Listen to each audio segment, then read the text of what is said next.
Nakaka-prank lang ito. Hindi ako masyadong mahilig sa ganun. Gusto ko sa noodles yung may sabaw. Philippine style. Yung hot noodles saka with 1 egg. Siya ito naman. Gusto niya yung mga ma-creamy. Ako hindi. Yan guys. Ang sarap. Ang sarap. Ang sarap. Ang bango-bango. Yan. Ay, tikman na natin guys ha. Let's taste it.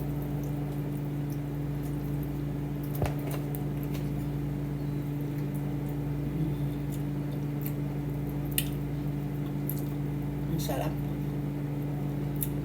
Taste delicious. Yummy, yummy. Okay guys. Thank you for watching. Bye.